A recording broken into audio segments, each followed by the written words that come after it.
श्री रामचरितामृत। रचयिता श्री उमेश कुलश्रेष्ठ। दीप।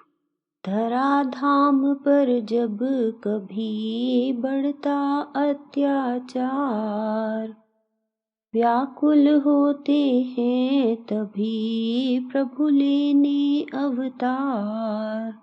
जब जब भी बढ़ता अनाचार, धरती अकुलाया करती है। मानव जीवन पर संकट हो तब चुप कैसे रह सकती है।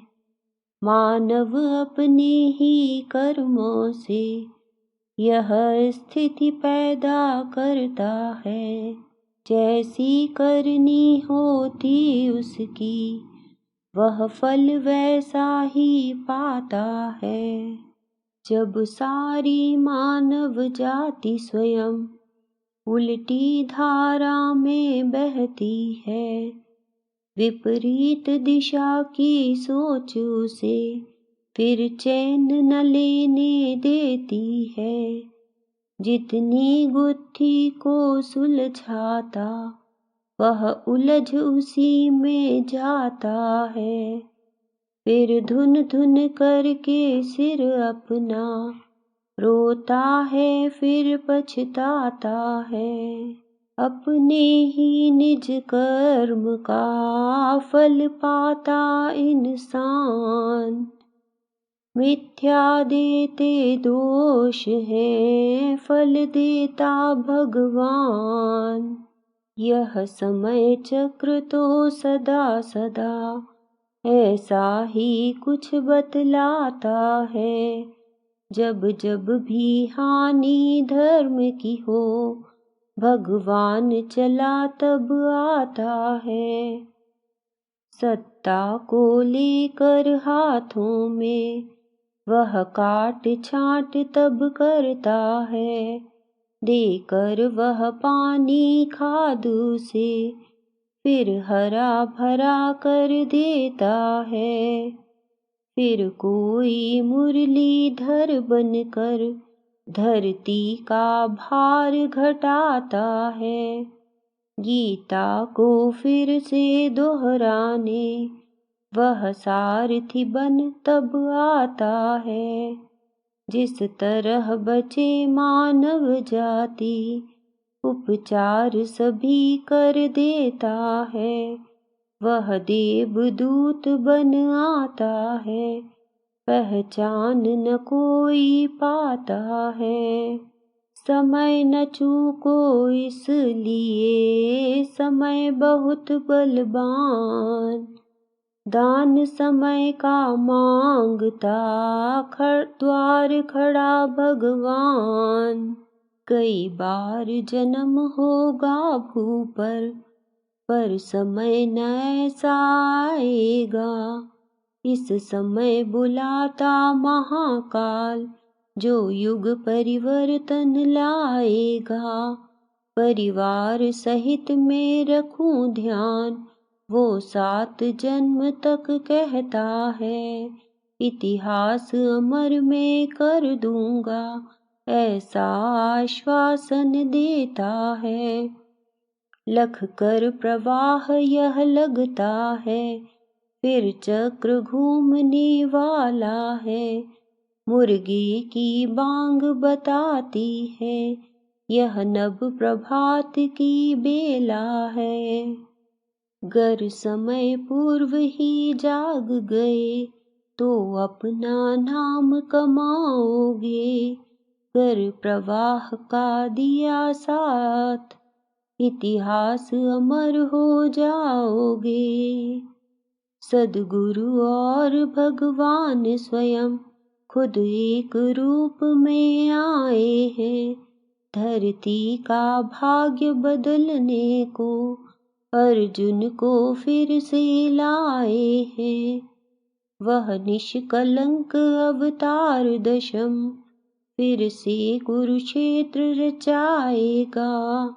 केवल वो ही बच पाएगा, जो रीति नीति अपनाएगा। रखे हाथ पर हाथ यूं क्यों बैठे चुपचाप, महाकाल के चक्र का क्यों बनते अभिशाप। धराधाम पर जब जब भी अवतारी सत्ता जन्मी है, पहचान उसे हम कब पाए, जब चली गई पहचानी है।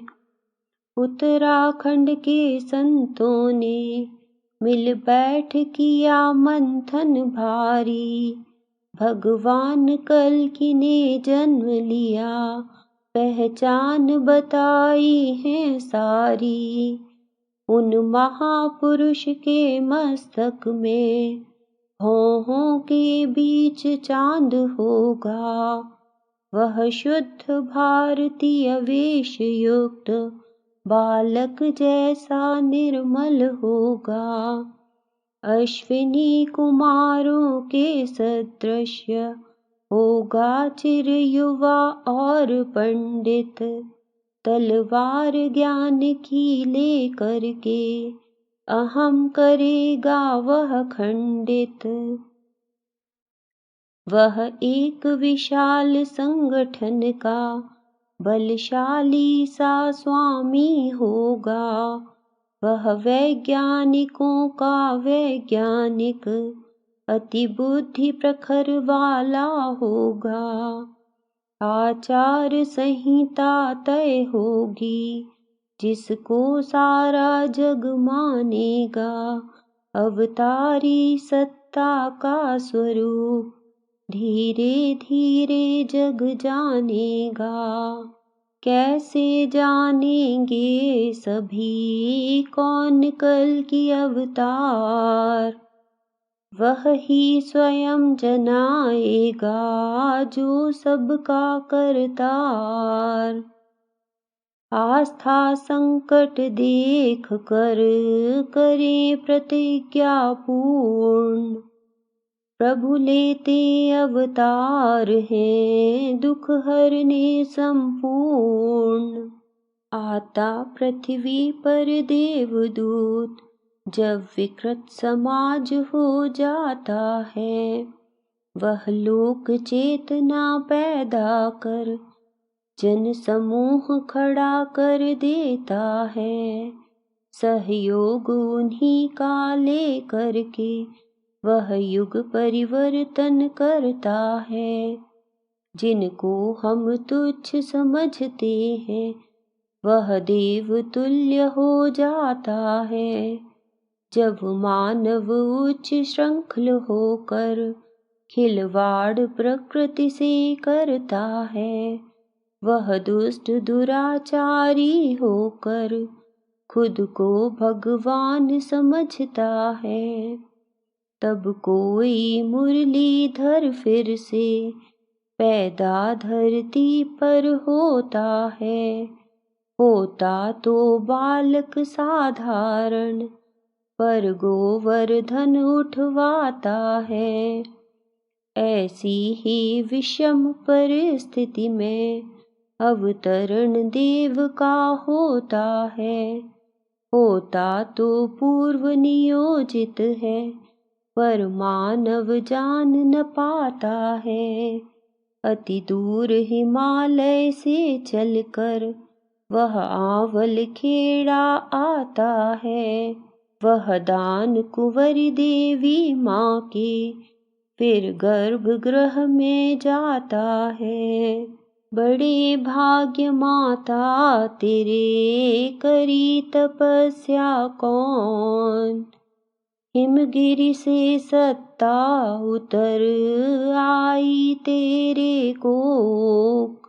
संतान प्रथम पैदा होगी, माँ को आभास ये होता है, अनुभूति विलक्षण होती है, सारे दिन ऐसा रहता है प्रसन्न कुल देवी माँ, आशीष पूर्वज देते हैं। स्थिति जब ऐसी आती है, तब देव जन्म ही लेते हैं, जननी को धन्य बनाते हैं, वह कोख धन्य हो जाती है। नित देख लाडले मुखड़े को, उसकी छाती भर आती है। वह दिवा स्वप्न देखा करती, आँखों से प्यार उमड़ता है। मधुरस से सने शब्द कोई, कानों में आकर कहता है। प्रातः सोकर जब उठी, मन में था उल्लास, शायद फिर घटना घटे, लगी हुई थी आस। प्रातः पूजा से निवृत्त हो, जाकर चौके में बैठ गई। चूल्हे पर रखा रहा दूध, बैठे बैठे कुछ सोच गई। जाने कब झपकी आती है, खुद को निर्जन में पाती है। चहुं ओर सूर्य की आभा है, सब ओर सुगंधी आती है। फिर देखा सूर्य उभरता सा, वह सूर्य प्रखर हो जाता है। उस प्रखर सूर्य के मध्य एक नारी का अक्ष उभरता है। आकृति स्वर्ण आभासी है, आसीन हंस पर होती है। दाएं में लिए कमंडल है, बाएं में उनके पोथी है। दृश्य स्वप्न में खो गई, खुद का रहा न होश। दृश्य लोप जब हो गया, किया बहुत अफसोस। देखा चूल्हे पर रखा दूध, बर्तन से बाहर उफन रहा। चूल्हे में गिरता रहा दूध, पर दृश्य अलौकिक बना रहा। यह संशय मन में भारी है, यह दृश्य कहाँ से आया है। लीलाधर की यह लीला है, सो मन को अति ये भाया है। वह दिवस एक फिर से आया, वह भाव समाधि में जाती है। कर रही रसोई की तैयारी, पर सुध बुध खोती जाती है। देखा फिर एक सरोवर है, जिसमें है कमल खिले भारी। बैठी है एक कमल पर ही, वो ही सुंदर छवि की नारी। दृश्य देख पुलकित हुई, नयन सुहाता रूप। अब तक देखा था नहीं, सुंदर सुघड़ स्वरूप। वह होती हंस वाहिनी है, जो प्रखर सूर्य में देखा है। सुंदरतम से भी सुंदर है, देखा जो दृश्य अनोखा है। देखा फिर पूर्व दिशाओं से, उड़ आते देव विमानों से। बरसाती फूल देव सत्ता, उन पर आकाश मार्गों से। इस तरह रोज होती घटना, हर बार नया कुछ होता है। होता है कहीं हवन दिखे, घर भर सुगंध से भरता है। इसी तरह से बीतते रात दिवस हर रोज। चारों ओर बसंत सा बिखर रहा था ओज। देखा फिर एक दिवस माँ ने, ये गाय कहाँ से आती है। वे गाँव दूसरे की होती, घर क्यों मेरे रुक जाती हैं। विचलित सा हृदय हुआ माँ का, मधुमक्खी बढ़ती आती है। जो शांत हवेली रहती थी, मधुमक्खी से भर जाती है। पतिदेव ने माँ को समझाया, शिव का संकेत इसे जानो। मधुमक्खी का आना रहना, शुभ सूचक है इतना मानो। मधुमक्खी करने लगी मधु संचय दिन रात, शायद जन्मे आत्मा दिव्य गुणों के साथ।